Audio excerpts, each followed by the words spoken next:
विभ्रमचक्षुषे चक्षुषे सर्वलोकानां वेङ्कटेशाय मङ्गलम्। श्रीवेङ्कटाद्रिशृङ्गाग्रमङ्गलाभरणाङ्ग्रये मङ्गलानां निवासाय श्रीनिवासाय मङ्गलम्।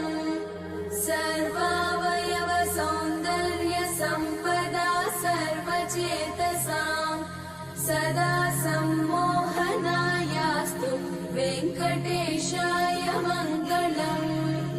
नित्याय निरवध्याय सत्यानन्दचिदात्मने सर्वान्तरात्मने श्रीमद् वेङ्कटेशाय मङ्गलम्। स्वतः सर्वविदे सर्वशक्तये सर्वशेषिणे सुलभाय सुशीलाय वेङ्कटेशाय मङ्गलम्। परस्मै ब्रह्मणे पूर्णकामाय परमात्मने प्रयुञ्जे परतत्त्वाय वेङ्कटेशाय मङ्गलम्। आकालतत्त्वमशान्तमात्मनामनुपश्यताम् अतृप्त्यमृतरूपाय वेङ्कटेशाय मङ्गलम्।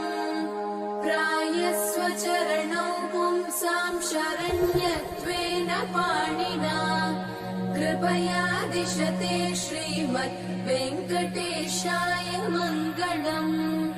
दयामृततरङ्गिण्यास्तरङ्गैरिव शीतलैः अपाङ्गैः सिञ्चते विश्वं वेङ्कटेशाय मङ्गलम्।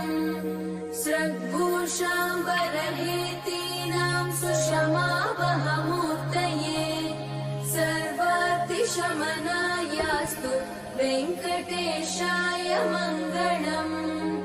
श्रीवैकुण्ठविरक्ताय स्वामि पुष्करिणीतटे रमया रममाणाय वेङ्कटेशाय मङ्गलम्। श्रीमत्सुन्दरजामातृमुनिमानसवासिने सर्वलोकनिवासाय श्रीनिवासाय मङ्गलम्।